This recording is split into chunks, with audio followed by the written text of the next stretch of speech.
Hello दोस्तों।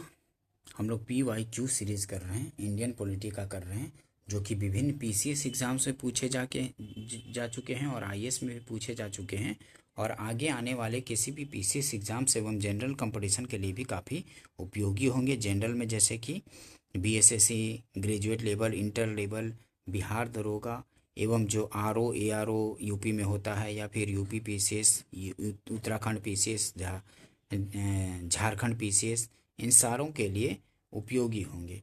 ठीक है दोस्तों। और जो BPSC के थ्रू जो टीचर्स के एग्ज़ाम लिए जाते हैं या फिर अन्य स्टेट में भी जो टीचर्स के एग्ज़ाम होते हैं उनके लिए भी काफ़ी महत्वपूर्ण सेशन होंगे। तो चलिए स्टार्ट करते हैं। इंडियन पॉलिटी का PYQ है और इंडियन पॉलिटी जो कि भारतीय राज्य व्यवस्था एवं शासन से संबंधित है। ठीक है। ये भारत का संवैधानिक विकास से संबंधित क्वेश्चन करेंगे। ठीक है। भारत का संवैधानिक विकास से संबंधित। देखिए, निम्नलिखित में से किस अधिनियम के अंतर्गत भारतीय विधान परिषद को बजट पर बहस करने की शक्ति प्राप्त हुई? तो निम्नलिखित में से किस अधिनियम के अंतर्गत भारतीय विधान परिषद को बजट पर बहस करने की शक्ति प्राप्त हुई थी? तो भारतीय परिषद अधिनियम 1892 के अंतर्गत प्राप्त हुई थी। ठीक है, बी आंसर हो जाएगा, भारतीय परिषद अधिनियम 1892 के अंतर्गत। ठीक है, 1892। निम्नलिखित में से किस अधिनियम के अंतर्गत भारतीय विधान परिषद को बजट पर बहस करने की शक्ति प्राप्त हुई थी? तो भारतीय परिषद अधिनियम 1892 के अंतर्गत प्राप्त हुई थी। ठीक है, एक्सप्लेनेशन देखिए। 1892 के भारतीय परिषद अधिनियम ने विधान परिषद के कार्यों में वृद्धि की। इसके तहत बजट पर बहस करने की शक्ति दी गई, परंतु मतदान का अधिकार नहीं दिया गया। ठीक है, मतदान का अधिकार नहीं था। इस अधिनियम के तहत कार्यपालिका से प्रश्न एवं अनुपूरक प्रश्न पूछने की अनुमति दी गई। इस अधिनियम के तहत कार्यपालिका से प्रश्न एवं अनुपूरक प्रश्न पूछने की अनुमति दी गई। ठीक है, ध्यान रखेंगे।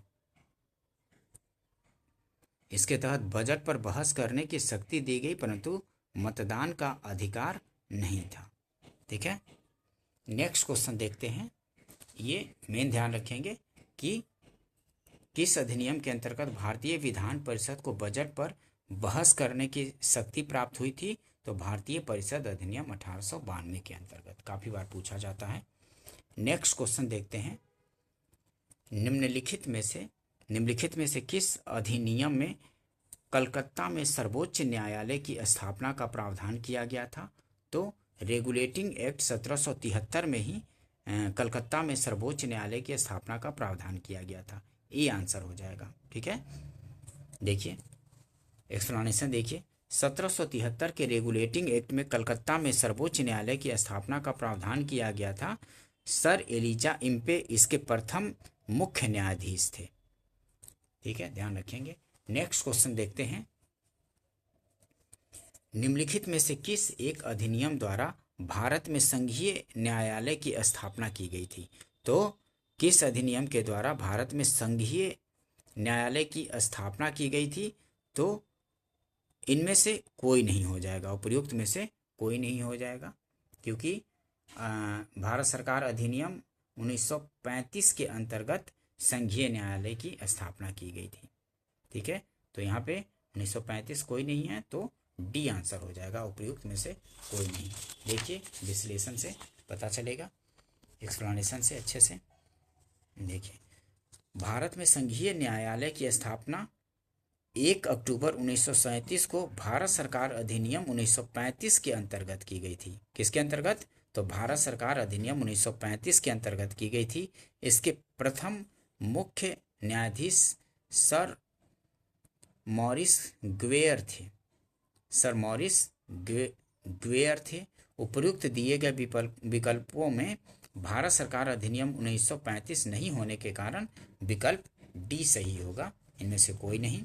ठीक है, नेक्स्ट क्वेश्चन देखते हैं। सूची 1 को सूची 2 से मिलाना है। ठीक है, तो नियंत्रण परिषद की स्थापना, तो नियंत्रण परिषद की स्थापना कब हुई? नियंत्रण परिषद की स्थापना तो पिट्स का भारत परिषद अधिनियम 1784 के अंतर्गत। ठीक है, नियंत्रण परिषद की स्थापना पिट्स का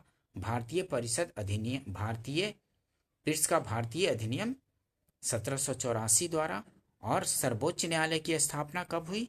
तो नियामक अधिनियम 1773 द्वारा, और इंग्लिश मिशनरी को भारत में कार्य करने की अनुमति कब दी गई थी? तो इंग्लिश मिशनरियों को भारत में कार्य करने की अनुमति 1813 के द्वारा, और गवर्नर जनरल की परिषद में कानूनी सदस्य की नियुक्ति कब हुई थी? तो 1833 के चार्टर द्वारा हुई थी। ध्यान रखेंगे, गवर्नर जनरल की परिषद में कानूनी सदस्य की नियुक्ति चार्टर अधिनियम 1833 के तहत हुई थी। ध्यान रखेंगे। तो ए का दूसरा, बी का पहला, सी का तीसरा और डी का चौथा, बी आंसर हो गया। देखिए एक बार फिर से देखते हैं, ध्यान में आ जाएगा। देखिए, नियामक अधिनियम रेगुलेटिंग एक्ट 1773, सर्वोच्च न्यायालय की स्थापना, पिट्स का भारत परिषद अधिनियम 1784, नियंत्रक परिषद की स्थापना, और चार्टर अधिनियम 1813, इंग्लिश मिशनरियों को भारत में कार्य करने की अनुमति। 1813 के चार्टर अधिनियम द्वारा इंग्लिश मिशनरियों को भारत में कार्य करने की अनुमति, और चार्टर अधिनियम 1833 गवर्नर जनरल परिषद में कानूनी सदस्य की नियुक्ति की गई थी। चार्टर अधिनियम 1833 के द्वारा ही कानूनी सदस्य की नियुक्ति। ध्यान रखेंगे। नेक्स्ट क्वेश्चन देखते हैं, केंद्र में द्वैध शासन पूछ रहा है। केंद्र में द्वैध शासन किस अधिनियम के अंतर्गत स्थापित किया गया? तो भारत सरकार अधिनियम 1935 के द्वारा। केंद्र में द्वैध शासन कब स्थापित किया गया था? तो भारत सरकार अधिनियम 1935 के अंतर्गत। सी आंसर होगा। नेक्स्ट क्वेश्चन देखते हैं। देखिए, एक्सप्लेनेशन से और चीजें स्पष्ट होंगी।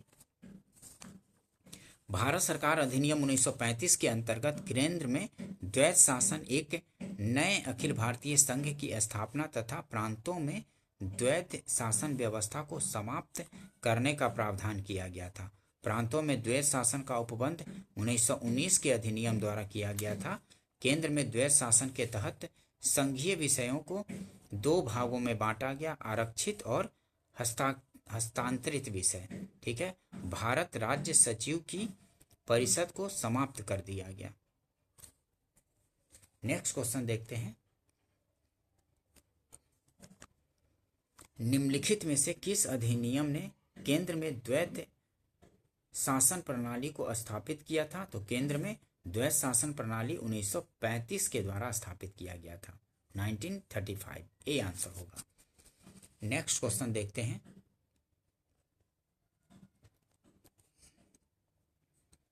1919 के भारत शासन अधिनियम की निम्नलिखित में से कौन सी प्रमुख विशेषताएं हैं? तो 1919 के भारत शासन अधिनियम की निम्नलिखित में से कौन सी प्रमुख विशेषताएं हैं? तो प्रांतों की कार्यकारिणी सरकार में द्वैध शासन की व्यवस्था। तो प्रांतों की कार्यकारिणी सरकार में द्वैध शासन की व्यवस्था सही है। और मुसलमानों के लिए पृथक सांप्रदायिक निर्वाचक मंडलों की व्यवस्था, तो ये नहीं, ये तो 1909 के अधिनियम में दिया गया था ना, मुसलमानों के लिए पृथक सांप्रदायिक निर्वाचन। और केंद्र द्वारा प्रांतों को विधायनी शक्ति का हस्तांतरण, केंद्र द्वारा प्रांतों को विधायनी शक्ति का हस्तांतरण, तो ये सही है। सी आंसर हो जाएगा। 1 और 3 सही है। 1919 के भारत शासन अधिनियम के निम्नलिखित में से कौन सी प्रमुख विशेषताएं हैं? तो प्रांतों की कार्यकारिणी सरकार में द्वैध शासन की व्यवस्था की गई थी, प्रांतों में द्वैध शासन व्यवस्था 1919 के द्वारा, और केंद्र द्वारा प्रांतों को विधायनी शक्ति का हस्तांतरण था। 1 और 3 सही होगा। ठीक है, ध्यान रखेंगे। नेक्स्ट क्वेश्चन देखते हैं। देखिए, भारतीय विधान पालिका प्रथम बार द्विसदनीय बनाई गई तो कब बनाई गई थी? तो 1919 के भारत सरकार अधिनियम द्वारा भारतीय विधान पालिका प्रथम बार द्विसदनीय बनाई गई। तो द्विसदनीय कब बनाई गई थी? तो 1919 के भारत सरकार अधिनियम द्वारा बनाई गई थी। सी आंसर हो जाएगा। देखिए 1919 के भारत सरकार अधिनियम द्वारा केंद्र में द्विसदनीय विधान पालिका की स्थापना की गई।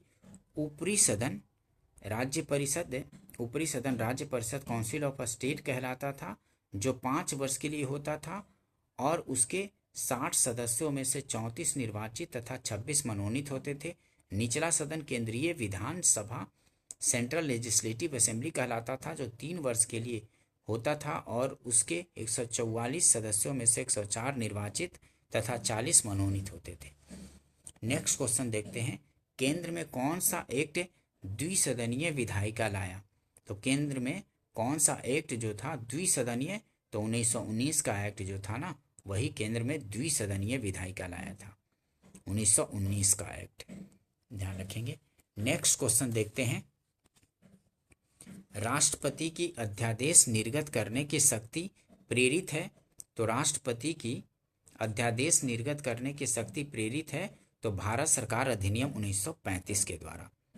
ध्यान रखेंगे कि राष्ट्रपति की अध्यादेश निर्गत करने की शक्ति प्रेरित है भारत सरकार अधिनियम 1935 के द्वारा। बी आंसर होगा। देखिए एक्सप्लेनेशन, यद्यपि ब्रिटिश भारत में गवर्नर जनरल को 1861 के भारत परिषद अधिनियम से ही विधान परिषद की अनुमति के बिना अध्यादेश जारी करने की शक्ति प्राप्त थी, तथापि भारतीय संविधान में राष्ट्रपति की अध्यादेश निर्गत करने की शक्ति अनुच्छेद 123 भारत सरकार अधिनियम 1935 की धारा 42 से प्रेरित है। नेक्स्ट क्वेश्चन देखते हैं, किस अधिनियम ने भारतवासियों को अपने देश के प्रशासन में कुछ हिस्सा लेना संभव बनाया? तो किस अधिनियम ने भारतवासियों को अपने देश के प्रशासन में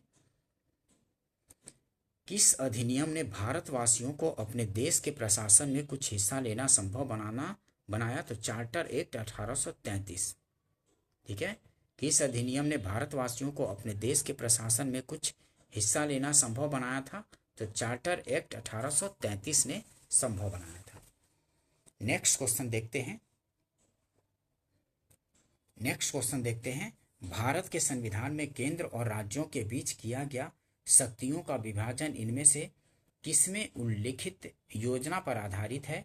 तो भारत सरकार अधिनियम 1935 से।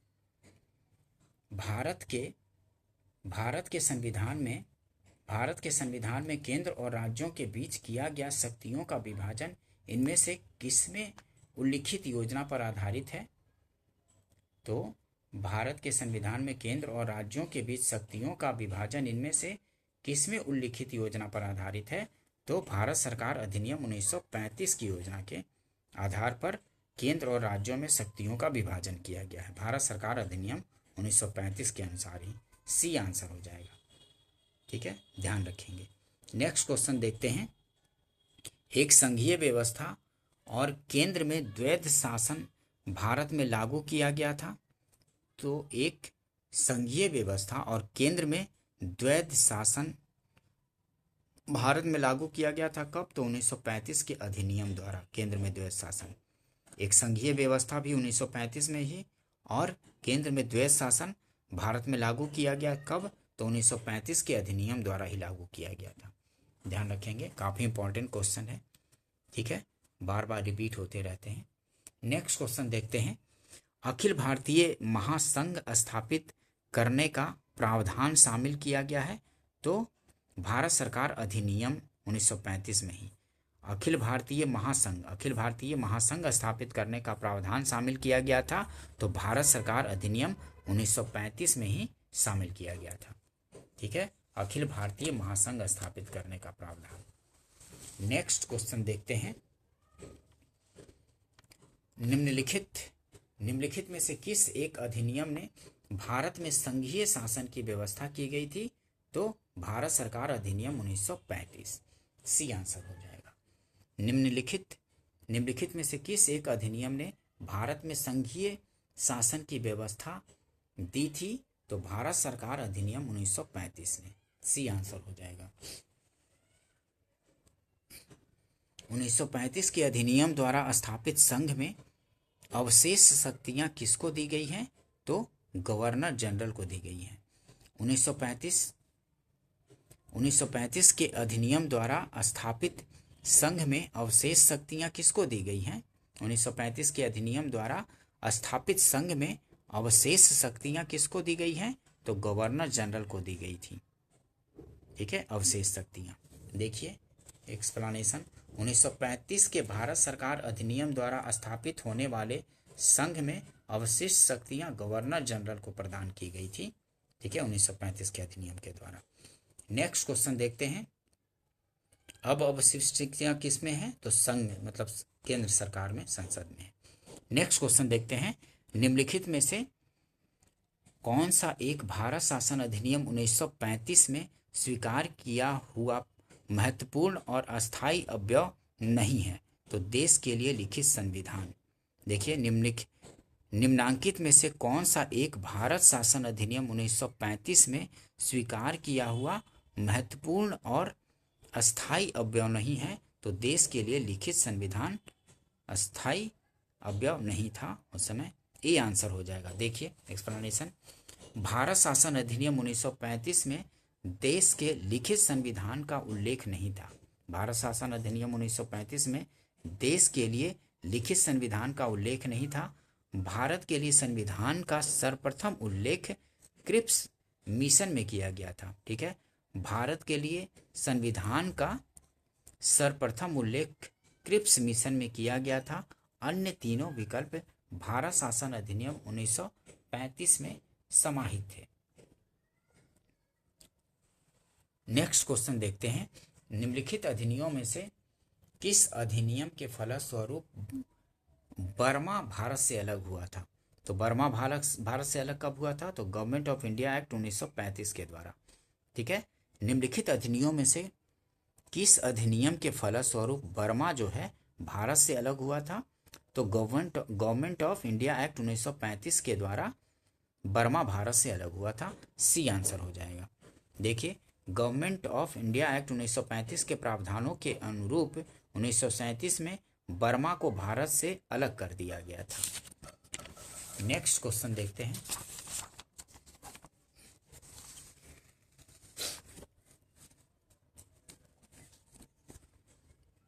एक निर्वाचित संविधान सभा द्वारा भारत के संविधान का निर्माण करने का प्रस्ताव किया गया था। तो एक निर्वाचित संविधान सभा द्वारा भारत के संविधान का निर्माण करने का प्रस्ताव किया गया था। तो क्रिप्स मिशन द्वारा किया गया था। एक निर्वाचित संविधान सभा द्वारा भारत के संविधान का निर्माण करने का प्रस्ताव किया गया था। ठीक है, प्रस्ताव किया गया था, ध्यान रखेंगे। क्रिप्स मिशन द्वारा किया गया था। ठीक है, एक सी आंसर होगा। एक निर्वाचित संविधान सभा द्वारा भारत के संविधान का निर्माण करने द्वितीय विश्व युद्ध के समाप्त होने के पश्चात का प्रस्ताव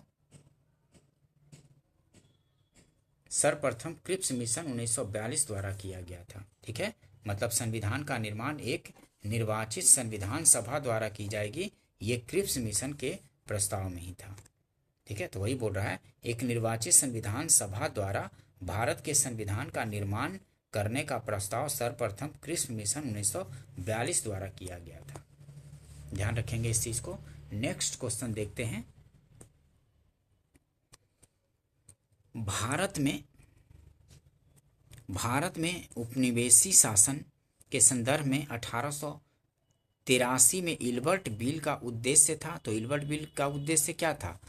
जहां तक अदालतों की दांडिक अधिकारिता का संबंध था, भारतीय तथा यूरोपीय लोगों को बराबरी पर रोकना था।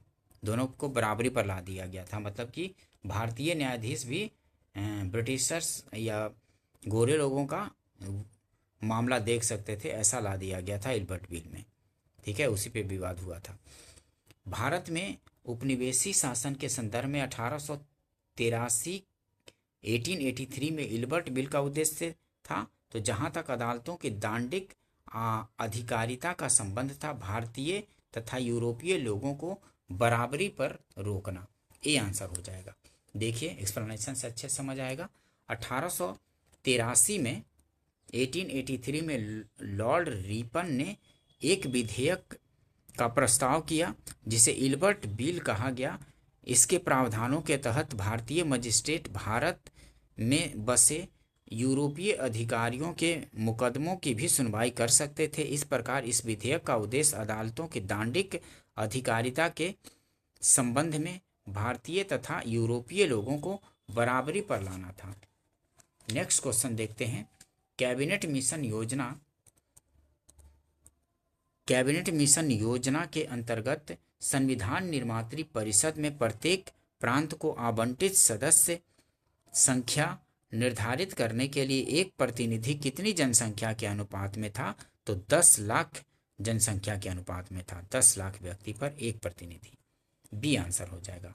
कैबिनेट मिशन योजना के अंतर्गत संविधान निर्मात्री परिषद में प्रत्येक प्रांत को आवंटित सदस्य संख्या निर्धारित करने के लिए एक प्रतिनिधि कितनी जनसंख्या के अनुपात में था? तो 10 लाख व्यक्ति के अनुपात में था। ठीक है, ध्यान रखेंगे। देखिए एक्सप्लेनेशन से और अच्छे से समझ आएगा। कैबिनेट मिशन 1946 में भारत आया था। मिशन ने अपनी रिपोर्ट में संविधान सभा के गठन, जो कैबिनेट मिशन था, मिशन ने अपनी रिपोर्ट में संविधान सभा के गठन का एक सूत्र प्रस्तुत किया था जिसके आधार पर संविधान सभा निर्वाचित होनी थी और प्रांतों का प्रतिनिधित्व जनसंख्या के आधार पर होना था। इसके तहत मोटे तौर पर प्रति 10 लाख व्यक्तियों के ऊपर एक प्रतिनिधि के निर्वाचन की व्यवस्था प्रस्तावित थी। ठीक है, नेक्स्ट क्वेश्चन देखते हैं। भारतीय संविधान सभा का गठन किया गया था। तो भारतीय संविधान सभा का गठन किया गया था कैबिनेट मिशन योजना 1946 के अंतर्गत। ठीक है, सी आंसर हो जाएगा। भारतीय संविधान सभा का गठन किया गया था तो कैबिनेट मिशन 1946 के अंतर्गत किया गया था। नेक्स्ट क्वेश्चन, ये एक्सप्लेनेशन देखिए। भारतीय संविधान सभा का ये प्रातिनिधिक निर्वाचन के आधार पर गठन कैबिनेट मिशन योजना 1946 के अंतर्गत किया गया था। नेक्स्ट क्वेश्चन देखते हैं। 1946 में निर्मित अंतरिम सरकार में कार्यपालिका परिषद के उप सभापति थे तो जवाहरलाल नेहरू थे। 1946 में निर्मित अंतरिम सरकार में कार्यपालिका परिषद के उप सभापति कौन थे? तो जवाहरलाल नेहरू थे। ये आंसर होगा। देखिए एक्सप्लेनेशन। 24 अगस्त 1946 को अंतरिम राष्ट्रीय सरकार की घोषणा इस व्यवस्था के साथ की गई कि अंतरिम सरकार 2 सितंबर 1946 को कार्यभार संभालेगी। वायसराय इसमें कार्यपालिका परिषद का पदेना अध्यक्ष था। जो वायसराय था इसमें कार्यपालिका परिषद का पदेना अध्यक्ष था तथा जवाहरलाल नेहरू को उपाध्यक्ष या उप सभापति बनाया गया था। जो अंतरिम सरकार गठित की गई थी 2 सितंबर को, तो उसी में जवाहरलाल नेहरू को उपाध्यक्ष या उप सभापति और जो वायसराय इसमें कार्यपालिका परिषद का पदेना अध्यक्ष था। ये भी ध्यान रखेंगे। नेक्स्ट क्वेश्चन देखते हैं। निम्नलिखित में से कौन अगस्त 1946 ईस्वी में गठित प्रथम अंतरिम राष्ट्रीय सरकार का सदस्य नहीं था? तो इनमें 1946 में जो अंतरिम सरकार गठित की गई थी उनमें कौन से इसमें सदस्य नहीं थे? तो डॉक्टर एस राधाकृष्णन नहीं थे, सी राजगोपालाचारी थे, डॉक्टर राजेंद्र प्रसाद थे, जगजीवन राम थे, लेकिन डॉक्टर एस राधाकृष्णन नहीं थे। ठीक है, ध्यान रखेंगे। देखिए एक्सप्लेनेशन। कैबिनेट मिशन योजना के आधार पर 24 अगस्त 1946 की घोषणा के तहत नवनिर्वाचित संविधान सभा से 2 सितंबर 1946 को भारत की अंतरिम सरकार का गठन किया गया था। इसमें सी राजगोपालाचारी शिक्षा मंत्री, डॉक्टर राजेंद्र प्रसाद खाद्य एवं कृषि मंत्री तथा जगजीवन राम श्रम मंत्री थे, जबकि डॉक्टर एस राधा कृष्णन इस प्रथम अंतरिम राष्ट्रीय सरकार के सदस्य नहीं थे। नेक्स्ट क्वेश्चन देखते हैं।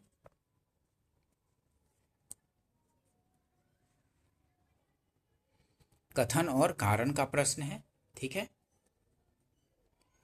बैबल योजना के अनुसार कार्यकारी परिषद में हिंदू और मुस्लिम सदस्यों की संख्या समान होती थी। बैबल योजना के अनुसार कार्यकारी परिषद में क्या बोल रहा है कि बैबल योजना के अनुसार कार्यकारी परिषद में हिंदू और मुस्लिम सदस्यों की संख्या समान होती थी। तो ये सही है। बैबल का विचार था कि ऐसी व्यवस्था से भारत का बंटवारा बच जाता। तो ये गलत है। बैबल का विचार था कि ऐसी व्यवस्था से भारत का बंटवारा बच जाता, तो ये गलत था। ए सिर्फ आंसर होगा, ए सही और आर गलत, तो सी आंसर हो जाएगा। कथन सही, कारण गलत, सी आंसर होगा। ध्यान रखेंगे।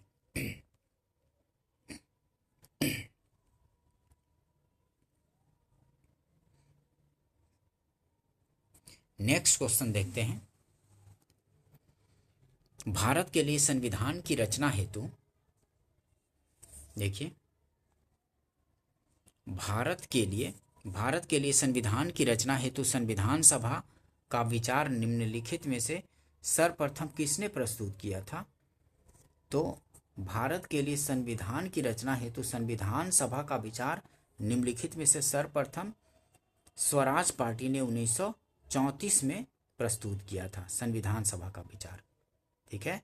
भारत के लिए संविधान सभा की रचना हेतु संविधान सभा का विचार निम्नलिखित में से सर्वप्रथम किसने प्रस्तुत किया था? तो स्वराज पार्टी ने 1934 में प्रस्तुत किया था। देखिए एक्सप्लेनेशन।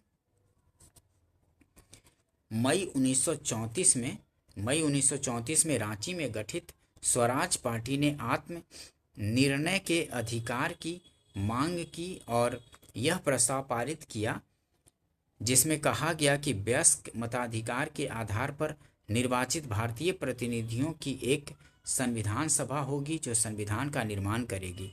भारतीयों की ओर से संविधान सभा की मांग करने का यह प्रथम अवसर था।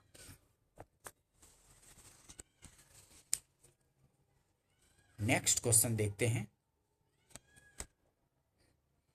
निम्नलिखित में से कौन से कथन संविधान सभा के विषय में सत्य नहीं है? तो संविधान सभा के विषय में सत्य नहीं है। यह वयस्क मताधिकार पर आधारित नहीं थी, गलत हो गया। वयस्क मताधिकार के आधार पर थी। वह प्रत्यक्ष निर्वाचन का परिणाम थी, नहीं, प्रत्यक्ष निर्वाचन से नहीं हुआ था, तो ये भी गलत हो गया। वह बहुदलीय निकाय थी, ये बहुदलीय निकाय थी, सही है। उसने अनेक समितियों के माध्यम से कार्य किया, तो ये भी सही है। 3 और 4 सही, 1 और 2 गलत है। तो विषय में सत्य नहीं है पूछ रहा है, सत्य नहीं पूछ रहा था। 1 2 सत्य नहीं है, तो ए आंसर हो जाएगा। ठीक है, सत्य नहीं पूछ रहा था, तो ए आंसर होगा। संविधान सभा के गठन के लिए राज्यों की विधान सभाओं का उपयोग, देखिए, संविधान सभा के गठन के लिए राज्यों की विधान सभाओं का उपयोग निर्वाचक मंडल के रूप में किया गया। अतः संविधान सभा अप्रत्यक्ष निर्वाचन का परिणाम थी। ठीक है, अप्रत्यक्ष निर्वाचन का परिणाम थी। यह निर्वाचन प्रारंभिक राज्य विधान मंडलों का यह निर्वाचन प्रारंभिक स्तर पर वयस्क मताधिकार प्रणाली द्वारा किया गया था। संविधान सभा में अनेक दलों के लोग शामिल थे। इस सभा ने अपने कार्यों का संचालन करने के लिए अनेक समितियों का गठन किया था। ठीक है, नेक्स्ट क्वेश्चन देखते हैं। निम्नलिखित में से संविधान सभा के बारे में गलत कथन कौन सा है? तो निम्नलिखित में से संविधान सभा के बारे में गलत कथन कौन सा है? तो इसका निर्वाचन सार्वभौम वयस्क मताधिकार के आधार पर किया गया, ये गलत है। संविधान सभा के बारे में गलत कथन कौन सा है? तो इसका निर्वाचन सार्वभौम वयस्क मताधिकार के आधार पर किया गया, ये गलत कथन है। देखिए, संविधान सभा के सदस्यों का निर्वाचन प्रांतीय विधान सभाओं के सदस्यों द्वारा अप्रत्यक्ष निर्वाचन के द्वारा हुआ था, न कि सार्वभौम वयस्क मताधिकार के आधार पर प्रत्यक्ष विधि द्वारा। ठीक है, संविधान सभा के सदस्यों का निर्वाचन प्रांतीय विधानसभाओं के सदस्यों द्वारा अप्रत्यक्ष निर्वाचन के द्वारा हुआ था, ना कि सार्वभौम वयस्क मताधिकार के आधार पर प्रत्यक्ष विधि द्वारा। ध्यान रखेंगे। नेक्स्ट क्वेश्चन देखते हैं। भारत के संविधान का प्रारूप तैयार करने वाली संविधान सभा के सदस्यों को विभिन्न प्रांतों की विधानसभाओं द्वारा चुना गया था। ठीक है, भारतीय संविधान का प्रारूप तैयार करने वाली संविधान सभा के सदस्यों को कैसे चुना गया था? तो विभिन्न प्रांतों की विधानसभाओं द्वारा चुना गया था। ठीक है, अप्रत्यक्ष रूप से। ध्यान रखेंगे, सी आंसर हो जाएगा। दोस्तों, अगर सेशन पसंद आया हो तो इसको लाइक कीजिए, अपने फ्रेंड सर्कल में शेयर भी कर दीजिए और सब्सक्राइब भी कर लीजिए, ताकि इस तरह के और भी सब्जेक्ट के इम्पोर्टेंट वीडियो आप लोग के लिए लाया जा सके और आपकी तैयारी बेहतर हो सके। दोस्तों, टीचर का भी वैकेंसी अब आने ही वाला है। ठीक है, तो तैयारी करते रहिए। और 72 बीपीएससी 72nd का भी एग्ज़ाम होगा। ठीक है, इसकी भी वैकेंसी आएगी। और बीपीएससी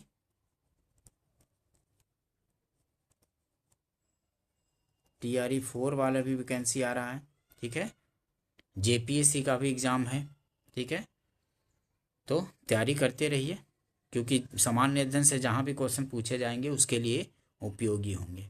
ठीक है दोस्तों, वीडियो देखने के लिए थैंक यू दोस्तों। मिलते हैं नेक्स्ट वीडियो में।